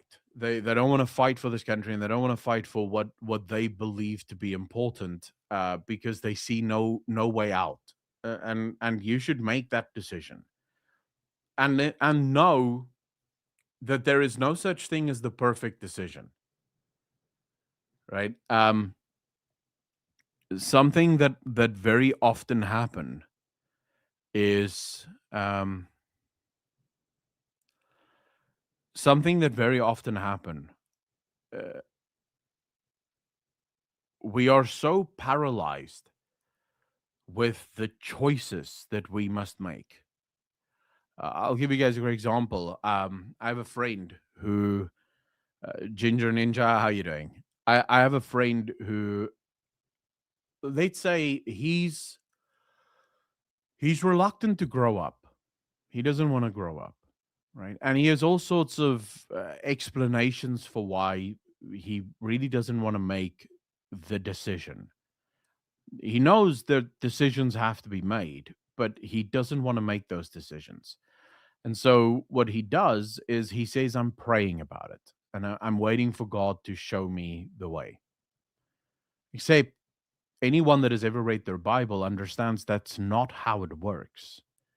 Because what you're really saying when you say, I'm praying about it and God will show me the way, you're saying, I want God to show me the perfect choice that doesn't lead to anything bad happening to me. It must be the perfect choice where only the perfect things happen. And that is that's a bit of that's to be incredibly weak in the faith. We must make our decision trusting full well that no matter what happens, the Lord is with us. Whether it's a good decision, a bad decision that leads to good stuff or bad stuff, God is with us. He will provide us with the power and the strength to get through whatever it is thrown at us. We can just walk. But so often we're paralyzed by the decisions we make because we want to control the future. And a great example, I was speaking to my brother about this morning before we went live. Um, to use an analogy, it's like playing Tetris. Any of you ever played Tetris as a youngster? In Tetris, I lost so many times playing for the block that I want rather than playing for the block that I have. So many times I lost the game because I kept hoping for this special block that needs to come out so that I can delete a bunch of lines and get a bunch of points. Instead of recognizing I have no control over the future. I don't know if that one straight block is going to come down and delete 5 lines. I don't know that. There's no way to know that. I can only really play the block that's been given me and make the best of that and trust that the Lord will make my path straight. Trust that whatever happens, however bad it might seem, the Lord has got me. And I can feel safe in that. But we so often want to play Tetris and we want to know exactly what block is coming into infinitum. At infinitum. I want to know exactly what happens next. Otherwise, I'm not going to be making this decision. So if you're stuck, sort of asking yourself, should I stay in South Africa? Should I go to America? Maybe should I go to another country? Understand this. And I'm speaking specifically to the Christians in the audience, or even those who are not Christian, who, maybe still need advice, because I do believe that this advice will go across religion. There are only a handful of choices where we know exactly what the right or the wrong choice is. If it is a moral choice, there are exact guidelines. You cannot choose something that is against God's moral law. So if you're standing between a choice of sleeping with that girl tonight or not sleeping with that girl tonight, congratulations, the choice is easy. You're not sleeping with the girl. But if you're standing between the choice of marrying the girl you love or not marrying the girl you love, there is no right or wrong choice. If that girl loves God and loves you and you like her, there's no right or wrong. Whatever you choose is gonna have hard stuff happen. There's gonna be bad stuff that happen. Your life isn't gonna be perfect. Things are gonna go wrong. whatever you choose, whether you choose to stay or leave, if you're only trying to get the perfect woman, you're never going to find a woman at all. If you're only trying to make the perfect decision, you're never going to make a decision at all. There's no such thing as perfect. Make your choice. Should I stay? Should I go? There's no right or wrong answer here. Make your choice and then accept that there's going to be bad stuff that happens as a result of this choice. But God is with me and he will carry me through those bad times as he has promised. Everything else is a fugazi. You can't know it. You can't know the future. There's no such thing as the perfect choice. Well, there is one perfect choice, choosing to accept Jesus Christ, because that's the only thing that you have a guarantee for in the future. You don't know what tomorrow is going to bring. You don't know what's going to happen tomorrow. You don't know how you're going to die. You don't know how you're going to live. If you're not married, you don't know who you're going to marry. If you are married, you don't know if tomorrow something happens and you lose your wife. Are you going to get pregnant? None of that you know. The one thing you do know as a Christian is that he paid the price so that you can achieve eternal life and that you can have hope in Jesus Christ, and that hope can give you peace, because no matter what happens, you will go to heaven. That's it. Everything else, enjoy the ride. Enjoy the ride, because you have no control over it. Jesus said, sufficient is the worries of the day. Let the day worry about itself, because there's more than enough worries to go around. Don't worry about the day of tomorrow, because you don't even know what tomorrow is going to look like, right? You might be planning to go out with your friends. You wake up, it's raining. What now, right? Like, don't worry about what happens tomorrow. Worry about what you do now, and then do that well, and trust that whatever comes, the Lord will provide you with the strength to handle that. Difference between staying in Egypt or moving to the promised land, but it always involves the desert. Arriving in the promised land with an Egypt mentality will put you back into bondage. Trevor, absolutely spot on, sir. Absolutely spot on.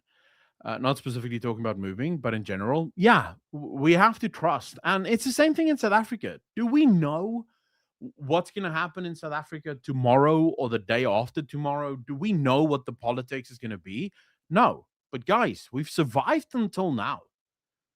I'll say the chances are pretty good that we're going to continue surviving. I mean, we've done it up until now. We're still here. We're still fighting. I don't think there's any reason to be afraid. In saying that, I'm genuinely not sitting here telling people don't go. Go if you feel like that's where your heart is. If you feel like you don't want to live in South Africa for whatever reason, whatever rhyme, whatever purpose, doesn't matter. If you feel like you want to go, absolutely. You're free to do that. Don't feel judged. And if anyone judges you because you feel like you want to leave, tell them to go to hell.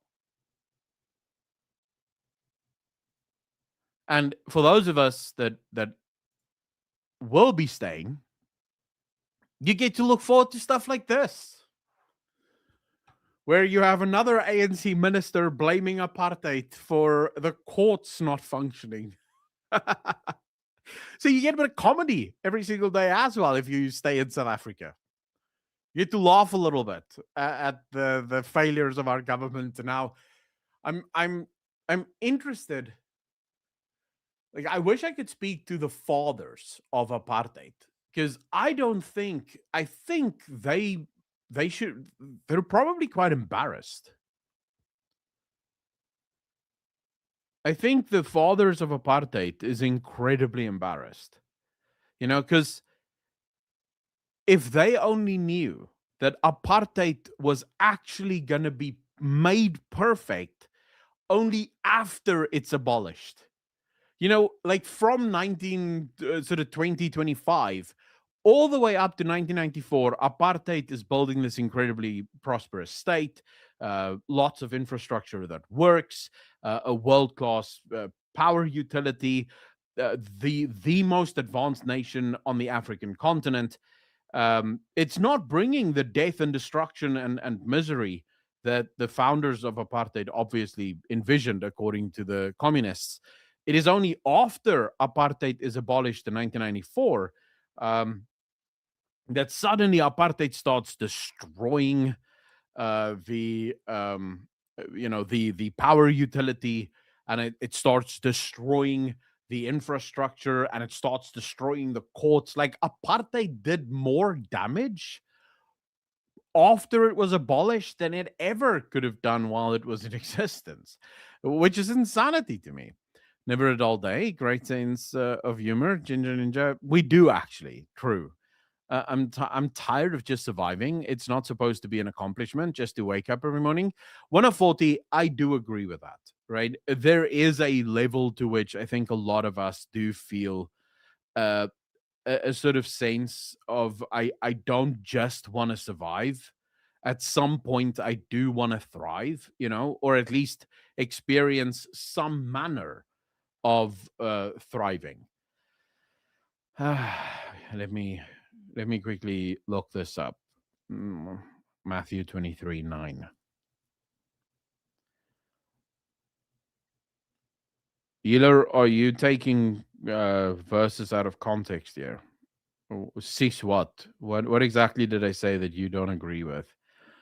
Um,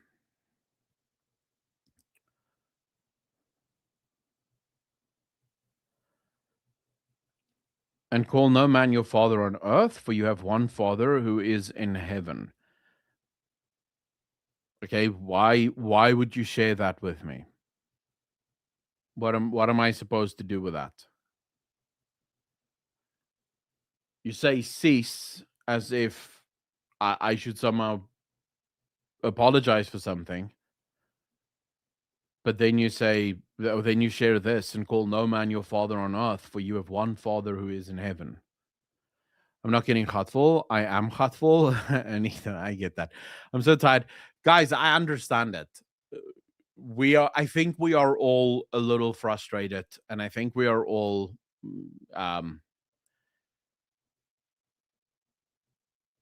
but I have hope. And I can honestly say this. I used to be where I think a lot of people are, right? For the longest time in my life, I wanted to get out of South Africa. For the longest time in my life, I wanted nothing more than to leave this country and go to America. This has always been my dream. And if you don't believe me, you can ask literally my entire family. From as young as I can remember, my dream has been to live in America. Uh, Always. And a big part of that was the fact that I did not believe that this country can be saved. I didn't believe it. I did not believe that there is anything worth fighting for in this country. I no longer feel that, right? I no longer feel that because I now understand God is in control. And I have hope in the fact that Jesus is in control. Nothing happens without Jesus. End of. Right? And knowing that, it gives me comfort. No matter what happens, no matter how bad it gets, I know that Jesus will be there. The Holy Spirit will strengthen us. We can relax. You don't have to stress. Your Father, your King, made everything. It all belongs to him.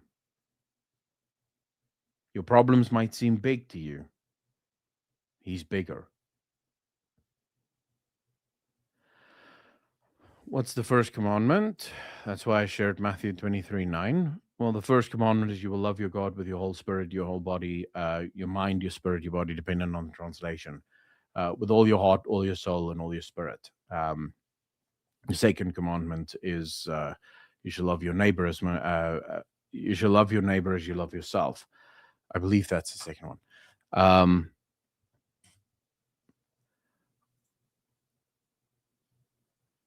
Maddie, how you doing, sir? You are still young. You still have time. I don't have the luxury of youth.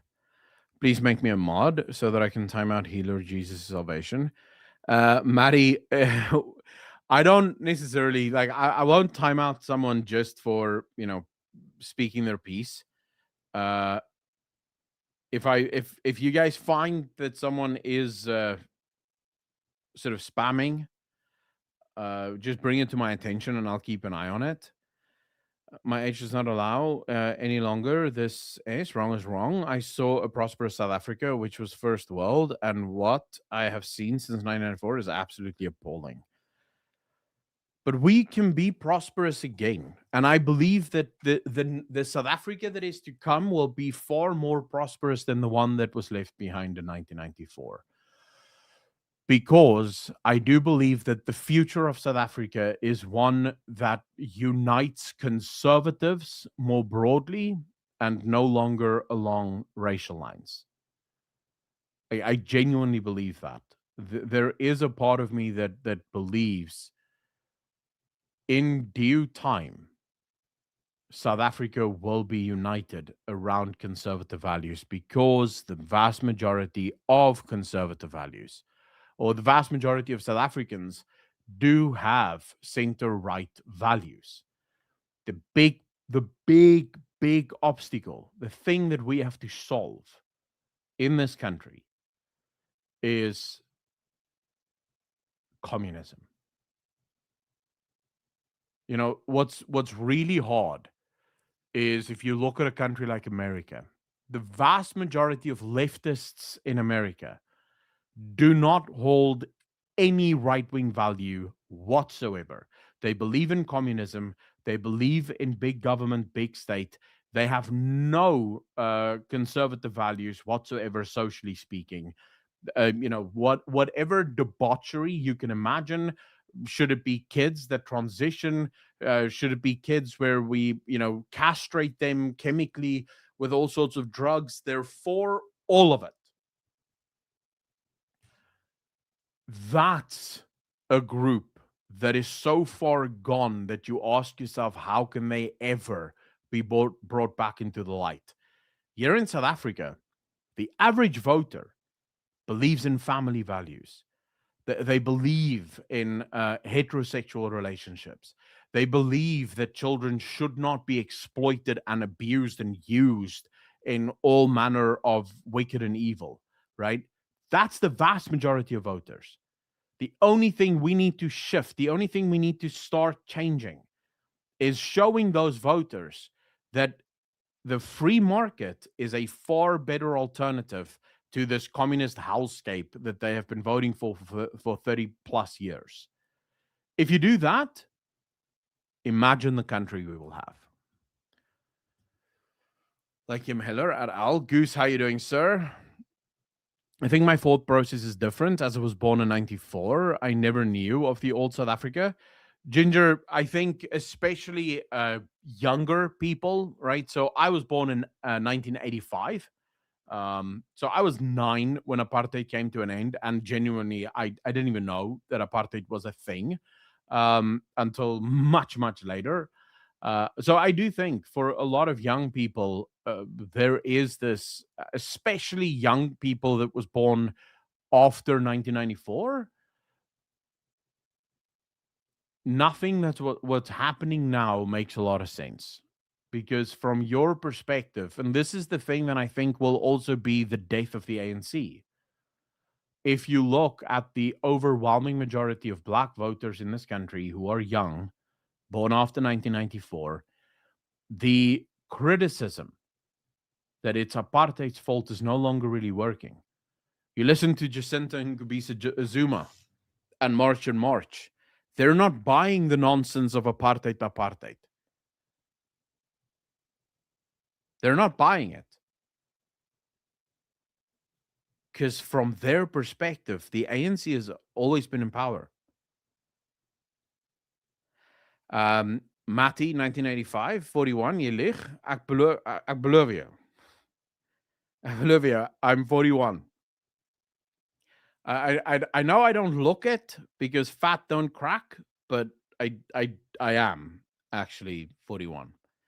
Well, the 60% of SA homes is fatherless. David, yes, this is definitely something that we have to fix. There is a severe need in this country to fix things like fatherless homes. But that starts by helping people to see the fundamental value in conservative rule in all spheres of life. They haven't bought into the victimhood. Yeah, for a lot of them, it is a case. They just don't. They don't.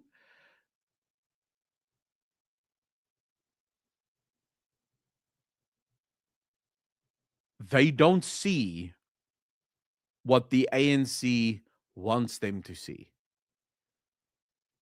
The ANC utilizes, or at least tries to utilize, fear as a voting apparatus. Right? The idea is if we can continue to keep people afraid of apartheid, we can do whatever we want because they'll continue to vote for us. The problem with fear is eventually people stop being afraid of it. Fear is not a good tool for governance. And I believe that the ANC is starting to experience the diminishing returns, to use a gaming term, of fear, where a lot of South African voters are now looking and saying, but what's the worst that can happen? I mean, you're seeing Black people, and I spoke to someone who works for the Freedom Front Plus, who said the amount of donations that the Freedom Front Plus is getting from Black South Africans, not whites, Black South Africans, is exponentially increasing month after month as a result of Mr. Pieter Groenewald. What does that tell you? It tells you that a lot of Black South Africans look at what Pieter Groenewald is doing and they're saying, wow, he's working. And the fearmongers, the EFF, the MK, the ANC, trying to tell them Pieter Groenewald wants to bring back apartheid, that's not what they're seeing. They're not seeing that. There's hope. There is hope. I know. It's faint and you have to squint to sort of see it. But there is a hope. There is. And I know a lot of us want that to be quicker and we wish we could arrive there quicker. But we'll arrive exactly when we're supposed to arrive. We have to find a way to ignore the color of one's skin. Matty, that's only going to happen. This is what I argued for at the end with Mathew Cohen, where I said, I want political parties to be ideologically political. I don't need Freedom Front Plus to fight for the interests and the values of Afrikaners. That's of no concern. Remember what I told you guys last week? I'm not a fan of human rights. Now, I'm not a fan of human rights because human rights don't need to exist when you have common law. If you have a law that says you cannot steal, you don't need human rights. You cannot steal. You cannot take something that does not belong to you. End of discussion. Human rights has no need to exist when common law exists because common law governs all people equally, and provided that you don't, step over any of the common laws that exist, you're free to do whatever the hell you want, right? That's how it should be. Human rights is a problem for me. In that same vein, political parties should not be fighting for specific cultural groups. That is the role and the job of cultural societies. Political parties should stand on political ideology. What are you? What are your principles? What do you believe in? Do you believe in individual rights and individual liberty? You do? Great. You don't need to attach a race or a culture to it. Because if I believe in individual liberties, I believe in individual liberties for whites, blacks, coloreds, pinks, whatever the hell you want to be, you have individual liberty. I don't have to say, oh, I'm for the LGBTQI plus alphabet people. I believe in individual liberty, which means if you are an individual, you have the liberty to live your life in whichever way you see fit, provided your liberty does not come at the expense of anyone else's. I don't have to have a flag attached to that. That applies equally to all people. Gay rights, what are you talking about? There's just whatever the hell you want to do, provided you don't hurt anyone else. You don't get any special rights. There's no extra things afforded you. This is what I stand on. I believe in a free market. I don't need to attach a religion or a culture to it.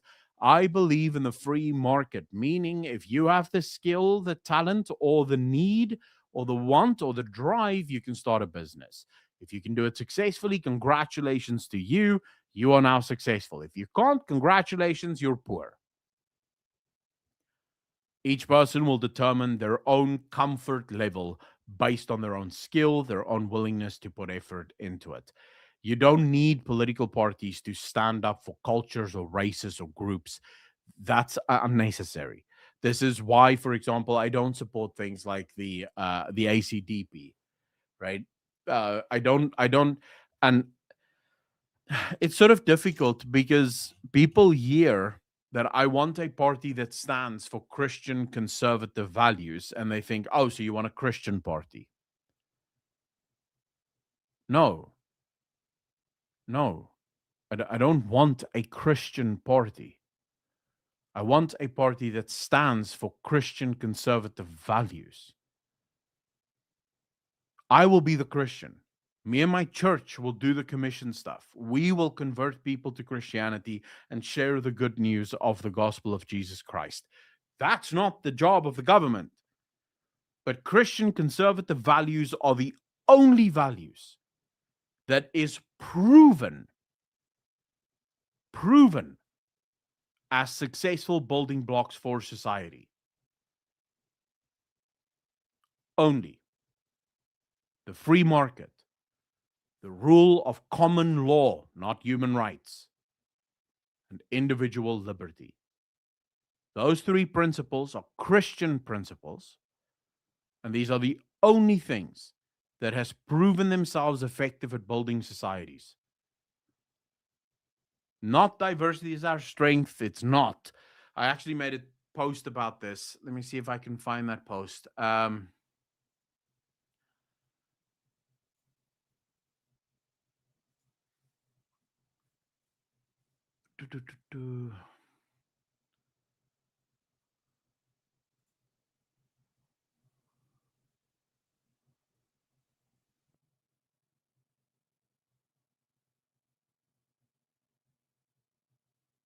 Oh, where the hell did I post it? It was a long post, actually. Oh, here we go. I made this post yesterday. Was it yesterday or was it this morning? When did I make this post? Yesterday, yeah. The interesting thing in our world today is that in every single country and society where socialism and communism is being pushed, what we see is the exact same thing. The economy is crumbling, crime is up, the borders are flooded with illegals tearing the social fabric apart. That is the left. That is the governance of the left. And then you look at Argentina, they're not having that problem. You look at America under President Trump, America celebrated the lowest or the largest drop in murder rates in America's history under President Trump, because conservatism builds societies. Liberalism, leftism destroys them. This is the principle that we have to drive home. I'll say this, screw the alphabet soup. I have no hatred in my heart for any human being, right? Whether you're gay, straight, trans, lesbian, whatever the hell you are. I have no hatred in my heart for you. You need to exist and do your own thing. I would love for you to meet Jesus Christ. I would love for you to become a Christian. I would love for you to free yourself from a sin that will bring nothing but misery and unhappiness. But I don't hate people who are gay. I don't hate people who are different. You do you, provided you hurt no one else. Right? Provided what you do hurts no one else, I couldn't care less. Like that's it's your job, it's your life. I'm not gonna interfere. Just a thought. What if the government stands for conservative Islamic values and not conservative Christian values? Um, Piper, if that is the majority of the society, right, and the majority of the society is an Islamic one, then that's exactly what happens. The entirety of the Middle East confirms that. It is incumbent upon the people to vote for the government whose values they want to see. This idea that you can split your faith and politics makes no sense. If you are a Christian, your entire worldview, your morality, the politics that you espouse to will be shaped by your faith. It cannot be split. It cannot be separated. You can't say, well, I am a Christian, but politically I'm for abortion. What the hell does that even mean? Well, I am a Christian, but politically I'm for gay rights and gay marriage. The hell are you talking about? You're either against these things because you understand the evil that it is, or you're for it, in which case you don't understand why they're so bad for society. Right? Like these can't be separated.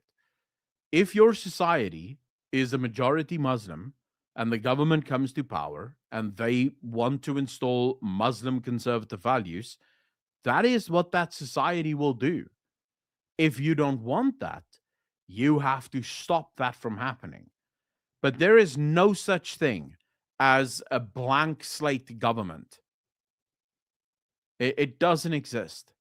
There is no such thing as a blank slate government. There is no such thing as a government that doesn't have any values, which is usually what the people who say separation of church and state wants.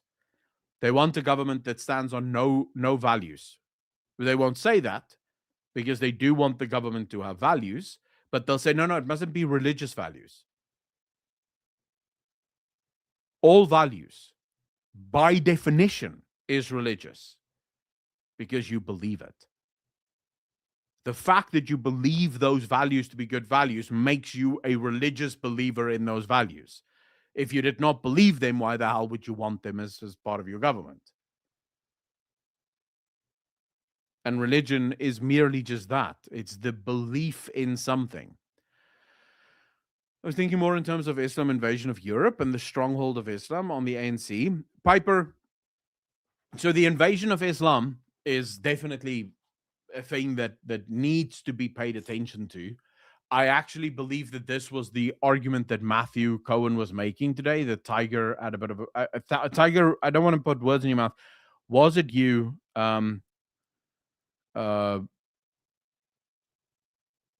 Was it you that said you don't agree with Mathew Cohen on the MK stuff? I think it was you. But I think this is the argument that Mathew was trying to make. The Zulu will not allow the Islamification of South Africa. They will fight with us should that happen. The Zulu will not stand for that. In which instance, the enemy of your enemy is your friend, right? I'm not saying that Zulus are our enemies. Please understand. But the MK would be, right?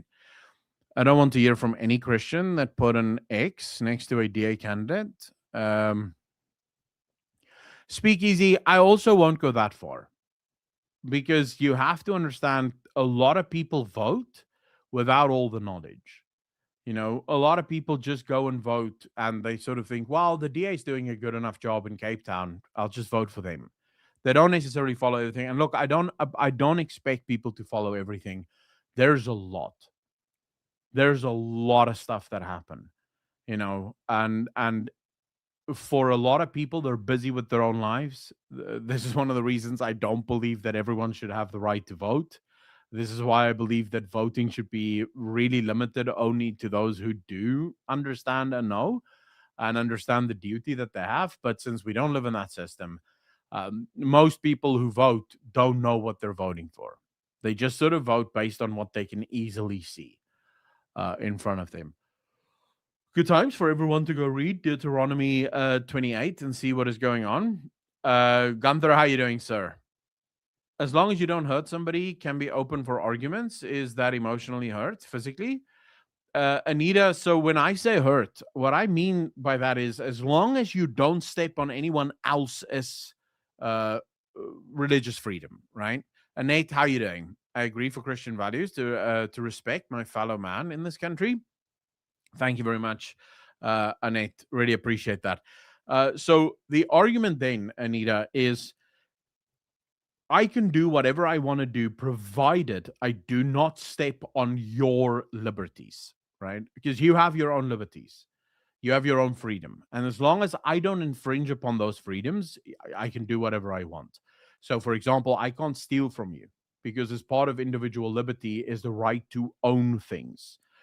Like if you don't have the right to own something, you don't have individual autonomy and liberty. Therefore, it stands, and this is sort of where the big mistake is made. People treat human rights, the official thing, as if they're natural rights, but they are not. Natural rights are rights that we hold as natural, flowing from the principle of Christianity. In other words, in Christianity, we believe that the individual is sovereign insofar as every single human being has to stand before the judgment seat of God at the end, them and them alone. You don't get to point to someone else, right? If I sit here on the stream and I get really angry at tiger snakes, for example, and I start cursing tiger snakes, Tiger, I love you, but I'm using you as the point because you were the last one that typed. I start cursing tiger snakes, and then I suddenly get a heart attack, and I grab my heart and I die. Now I go to heaven, and I'm standing in front of the judgment seat of Christ.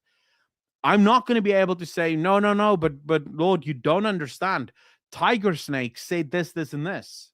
Because Jesus will say, no, you did this, this, and this. I don't care what tiger snakes did. I will deal with tiger snakes when he gets here. We're dealing with your sin now.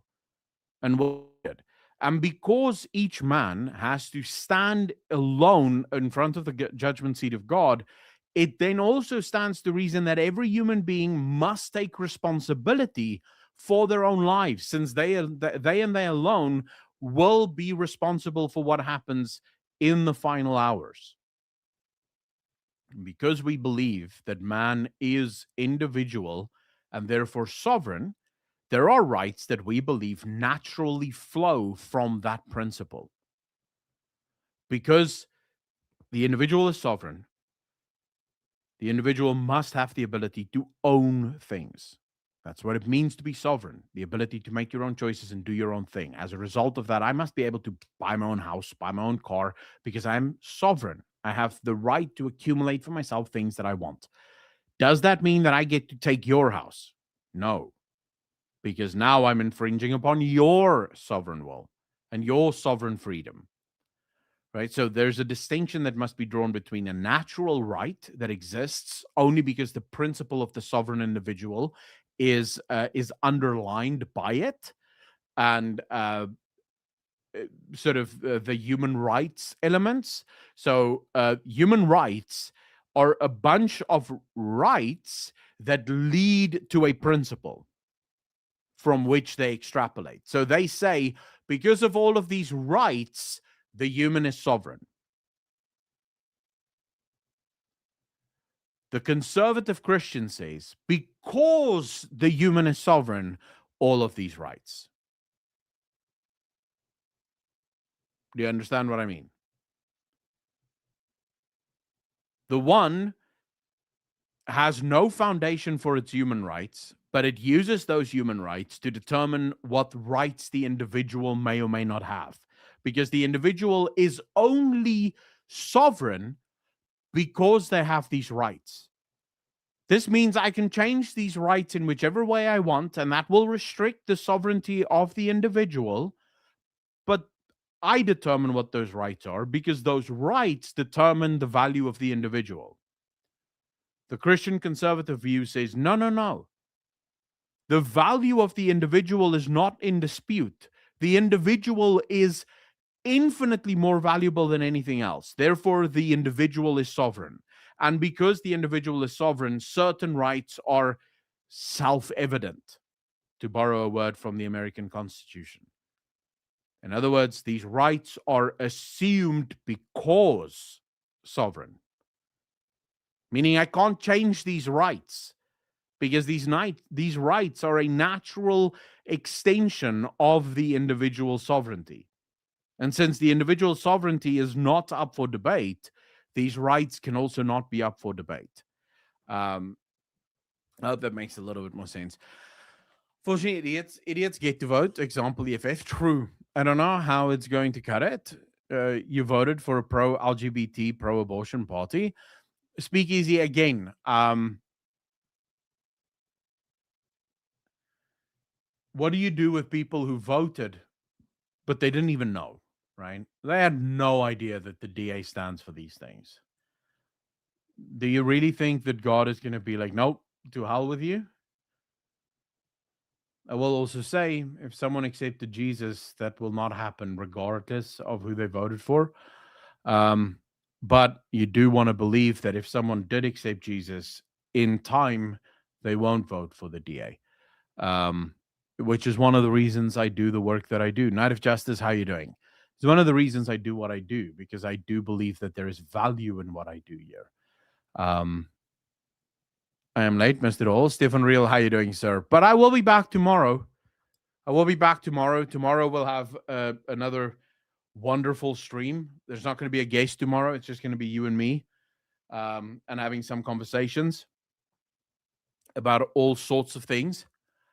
I don't yet know exactly. There are a number of conversations that I do want to have with all of you, but we'll see what happens in terms of the news of this country. Keith, how you doing, sir? All good. Very cold and windy. It really is. My hands are freezing. Stefan Real, I'm really doing well. Thank you so much for asking. But I do have to go because I have to go make food because I have choir practice this evening. So I'm going to be out the entire evening. I'm going to try and make a video this afternoon for tomorrow morning. I do want to apologize to all of you for the lack of videos over the last few days. I've been busy with nonsense, to be quite honest with all of you. I've been busy with nonsense. This has been an incredibly bad week for me. On Monday evening, I went to go watch the football with a friend of mine. This wasn't great because I got home very late and we ate some pudding. So the next day, I felt like absolute ass. We did a stream, but I still didn't feel great. Then on Tuesday, I went with a group of friends from church and we had ribs at Triggerfish. They have a rib special there, so we did that. It was really fun, but again, it was out late and we ate crap. And so the next day, I felt really bad. Then yesterday, I had my pastor's birthday, and we got together yesterday evening for his birthday, and also lots of cake and stuff. So another bad day. And today, hopefully today, I'm back eating clean, eating healthy. So hopefully by tomorrow we'll be back and we'll be doing good stuff again. And I'll be back to work. So I do apologize fundamentally to all of you for the lack of videos.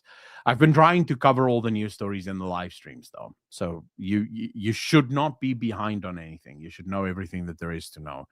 For me, it is Christian values. If you believe in God, you're okay. But if you are evil in nature, we can't gel. Tiger Snakes, that's a good starting point, I think.